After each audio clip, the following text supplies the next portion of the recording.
So, our next topic, though, is going to be an important one for you guys. Picking an army. Yes. How do you with all the different races in Warhammer 40k, or any Warhammer for that matter, how do you pick an army? Like, what should you base it on? I'm sure, you know, a lot of people's first inclination is, oh, I just want to play the strongest army and win. But I bring you back to A, it's a social game, you want to have fun, and you want people to actually enjoy playing with you. Yes. And B, this is not an army you're going to be using a lot. You want this to be an army you like. At Okay? 500 points, you're already spending about 200 to 300. 500 points is about 180 bucks. 180 bucks. That's still a decent chunk of money that you're spending. And if you continue on to build on that, you're spending more and more money. This is an expensive hobby to put a lot of money into something that you don't even like the way it looks. Especially if you're going to have to paint it. You want to assemble it. Assemble it, yeah. You want something you like. You don't want to be assembling, like, just as an example, I hate the way Necrons look. I do. I think... You don't like the Terminators? No, I think they're boring. I do. I don't... Please don't hate me, Necron players. Please, people who like Necrons. Go after him, Necrons! No. It's not that... Everyone's different. And that's what makes this game great. It honestly is. Different. Everyone has something different that they like about the game. And the fact that I say I don't like the look of Necrons, that doesn't mean I don't like the Necrons. That just means it's not an army that I'm probably ever going to play, because it's not an army that I would enjoy assembling. It's not an army that I would... And what makes this point super important, the Necrons are probably considered one of the strongest armies right now. They are. So... And I would still never play them. I wouldn't, because I don't enjoy the look. It would be I would be super slow at assembling and crazy slow at painting them, because I just wouldn't I don't enjoy the look of the models. That said, Daniel's Necrons looked really nice, and I'd be lying if I said they didn't. They looked really cool. Daniel enjoys the look of them, and that's the key point. That's the key point. Because he enjoys the Necrons, he took the time to make them look nice. And any army can look pretty and nice, even if it's an army you don't like. But if it's an army you don't like, you're not going to want to spend the time to make them look nice. And that's the key. Essentially... you're just going to be like, ah, screw it, whatever, I don't like this guy anyway. And that's not what you want to be doing when you're putting them together. Essentially, like, rule number one, I guess. Pick an army you like the look of. That is rule number one. Judge the book by its cover. This is the one time that you want to judge the book by its cover. This is an army you're going to be putting together, painting, and looking at for a long time, because it is expensive, and switching armies is even more expensive. So, pick something you like the look of. Really, please do that. Very important. You will be thanking not just me, but yourself later for doing yourself that favor. Pick an army you like the look of. Because you'll be having more fun. You will. And whenever we get to topic 5 here and picking an army, you will understand why it's important to pick an army you like the look of. So we're kind of listing these in our opinion, order of importance that you should pick on. Number 2, pick something you like the look of, or that you like the lore of. Yeah. Okay? Like the fluff. Read the fluff. Let's say you like 2 different armies, right? That you like them a lot. You like the look of this army and this army. And I don't know, let's just say you like Space Marines and Eldar. Just for whatever reason. You like the looks of those 2 armies. Well, go to lore. That's kind of your next choice. More interesting. What do you like the lore of? Like, Space Marines have a bunch of chapters. Maybe you like one specific chapter's lore, and that's what you go with. Or maybe there's a bunch of different craft worlds for the Eldar. Maybe you like one craft world's lore, and that's what you want to make, so you paint all your models to look like they're from that craft world. Exactly.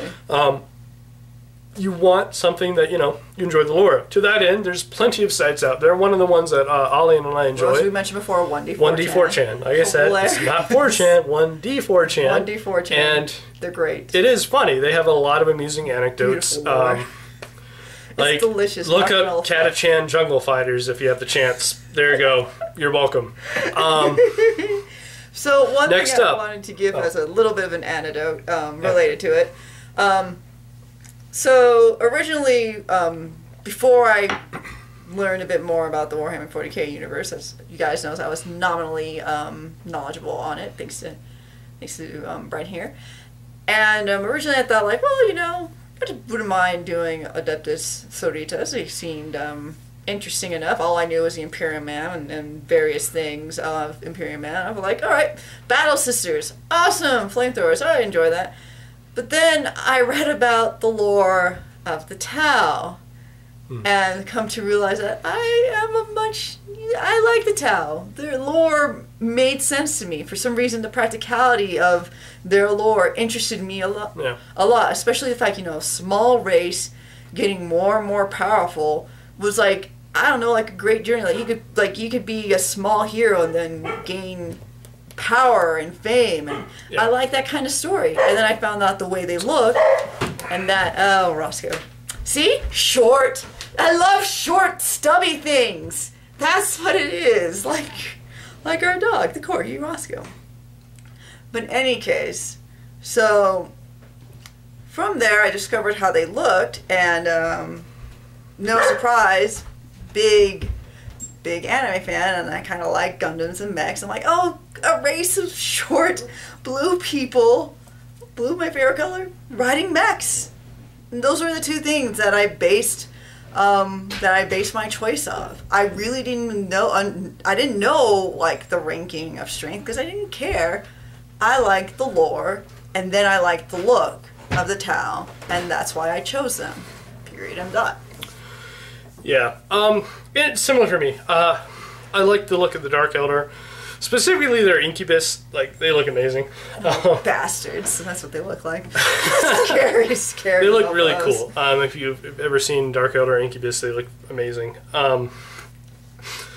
But I also liked the Harlequins a lot, because I kind of like that... Harlequins immediately look really cool. I like that porcelain mask look. Venetian mask.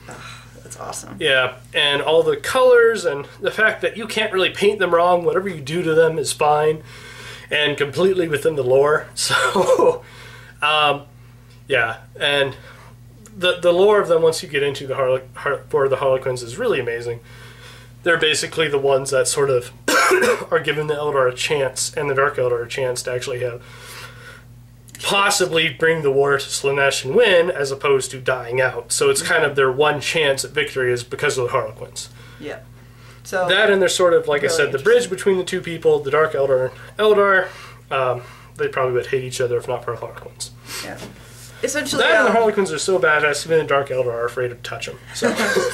Essentially, pretty much, as you kind of see, number 1 and number 2 are somewhat related. They are. So, let's say you go through that and you still really like both of them. Then it's time to start looking at the preferred style of fighting. Think about the tacticals. Yeah. So, as an example that we went for over here, let's just say in this case you liked the orcs and you liked the Tau. All right. Obviously, they couldn't be... Why? I don't know how, but okay. Well, I mean, if you're basing it on looks and basing it on lore, it's very possible. They are completely opposite. But they are. No, they're completely opposite, and that's why they're a good example here, is preferred style of fighting. If you want a race that's all about punching someone in the face, Tau are not your race. No. They are. No, they're the race about getting punched in the face. The units that can, in fact, punch things in the face are kind of expensive. And they don't want, and they have big guns. They don't really want to be there. Like, you have high power, firepower. Why? So if you want to punch people in the face repeatedly, screaming at them. But by the same token, if you really want to be about shooting, the orcs can be about shooting, but if your two favorite races are the Tau and the orcs, and you don't care about melee, you probably want to lean towards the Tau because they're all about shooting. And like I said, if all you care about is getting in and punching, and maybe you wouldn't mind being able to do a little shooting, because orcs do have some shooting. Yes, they do. They have some DACA. But yeah, DACA. But but if you really care about that melee aspect, you're probably, in orcs and Tau are your two favorites, go with orcs. Because I have a bit more fun. If you already have decided you enjoy the two you enjoy the lore and you enjoy the look of these two races and you're happy with both, go to that. Pick a style of fighting that suits you. Some people don't want to have to worry about trying to get into melee. Some don't want to have to worry about trying to maintain line of sight and being able to shoot.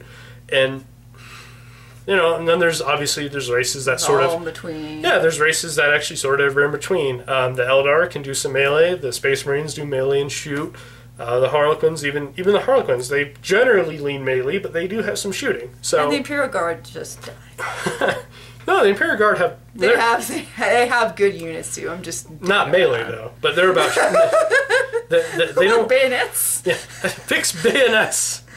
But no, I tell you what, if you really want to melee and you play Imperials, oh no, charge the Tau.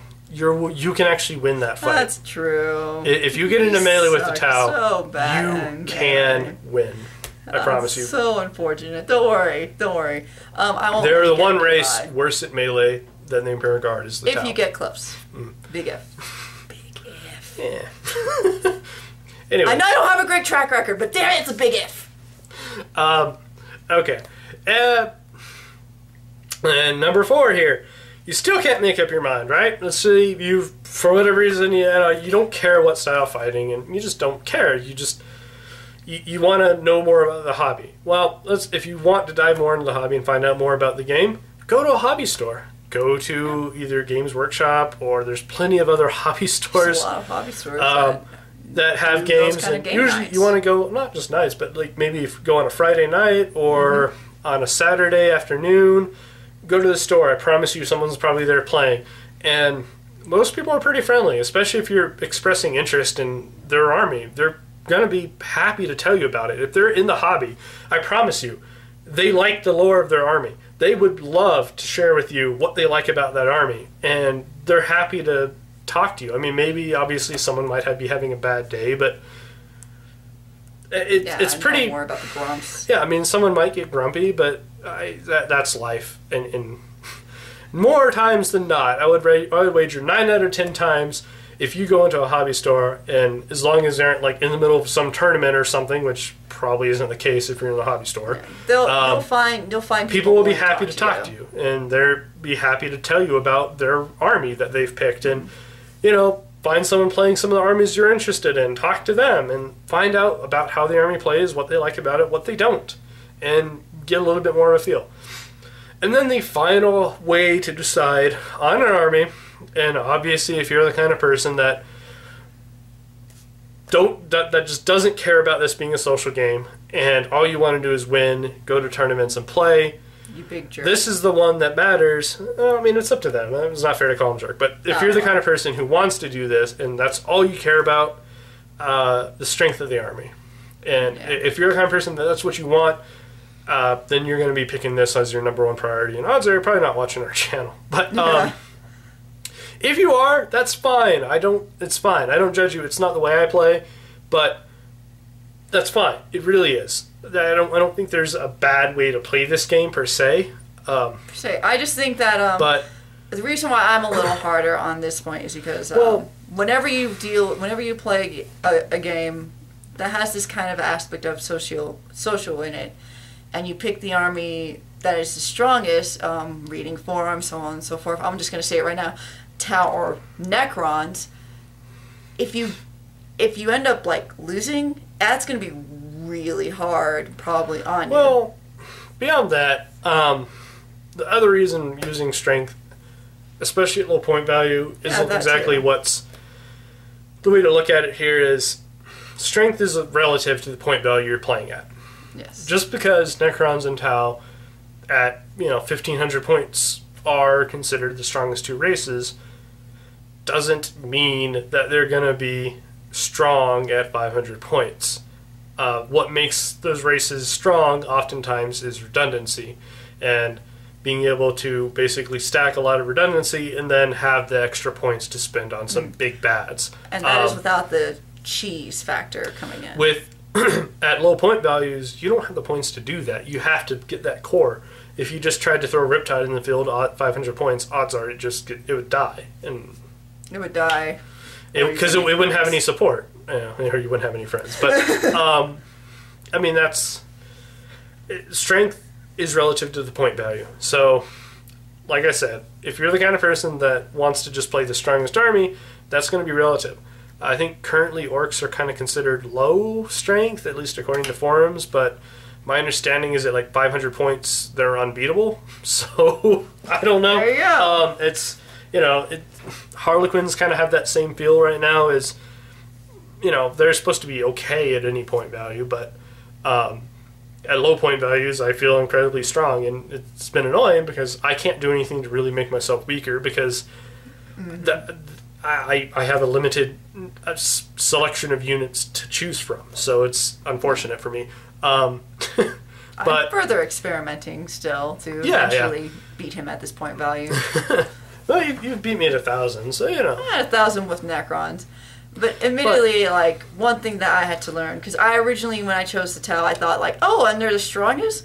What an extra little bit of flavor there. It's like a nice little cherry on top. No, not at 500 points. Not with a newbie like me. It's been a very, very big learning experience. Like I said, point values drastically alter strength of the perceived strength. Whenever you see people saying, this army is the strongest, or this army is the weakest, they're talking in terms of the way of, someone who's been in the hobby for a while, they're talking in terms of playing at 1,500 plus point values.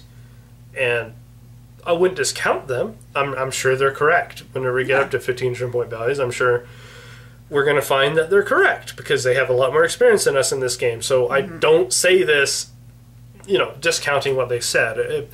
If all these people are saying that, these are the two strongest races, it's probably true. But if you're starting at a low point value and you're just starting in the hobby, and you probably are, then you aren't going to step in and just dominate people with Tau or Necrons, because you don't have the points to spend to get the core plus what else you need. Exactly. So, like I said, it's relative, and if you're the kind of person who wants to just like jump into tournaments anyways, you're probably going to be buying 1,500 points. So you may as well pick what I say experts, but all the people who've been around for a while are saying, which is Tau, Necrons, and Eldar, and those are your big three right now. And play one of those, buy 1,500 points, and go play tournaments. So, good job. And like I said, that's fine. If that's the way you want to play, go for it. It's fine. But for your average person, it's probably it's not an option, because most people aren't going to go spend $600. Not to try it out. No one's going to go spend $600 to start into a hobby. Generally, I mean, some might, I guess, if you have the extra money, but most people won't. Anyways, I think we're gonna cut it there. Our topics for the next episode here are going to be how to construct your starting army, tips for list building, tips to know in the game, and terrain. So I think we'll be able to cover all that with the next, because there are a lot smaller lists to talk about. But thank you guys for watching. I really do, hope this helps anyone who's interested in the hobby who Anyone found our... is hesitant, please try it. Well, yeah, I mean, like I said, it is a fun hobby. Enjoy it, have fun with it, and if you're not in it and you're interested, either because of games like Dawn of War, Gothic Armada, Space Marine, there's lots of really good video games out there for the Warhammer series, and there's a lot of people who are at least familiar with the lore, which probably some of you guys are because of video games, and that's probably what could be quite easily why you're watching this channel and finding out information about the game, because there's a lot of games out there that go into the lore, and it's very easy to like the lore. It's a fun universe. And it is a fun, grimdark universe. I really enjoy it. Yeah, it's a fun universe, but it's there's not really an easy bridge to jump from the lore in the universe to playing the actual game, because there's no game that actually simulates the tabletop, and B, there's no resources for you. There's not. That's part of the reason we started this channel, is we want to try and bridge that gap. Yeah, to try and bridge the gap and provide a resource for new players who are interested in the hobby but aren't really sure how to approach it. So, like I said, guys, We hope you found this at least informative, especially if you're new. If you found this informative and you've been playing for a while, then that's awesome. I'm glad we came up with something smart to say.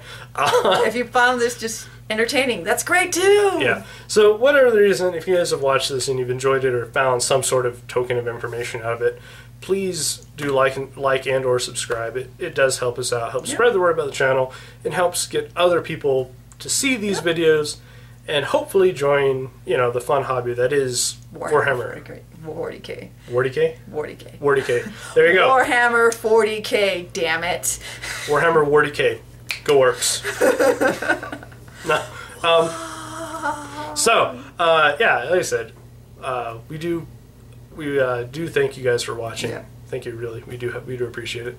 And we will see you next time here with either, I don't even know what the next time you're going to see us. It'll either be one of these, it'll be in Gothic Armada, Space Marine, or Space Marine, or in a battle report. So whichever of these comes out first, we'll see you then. Have a good night, everyone. Bye, guys.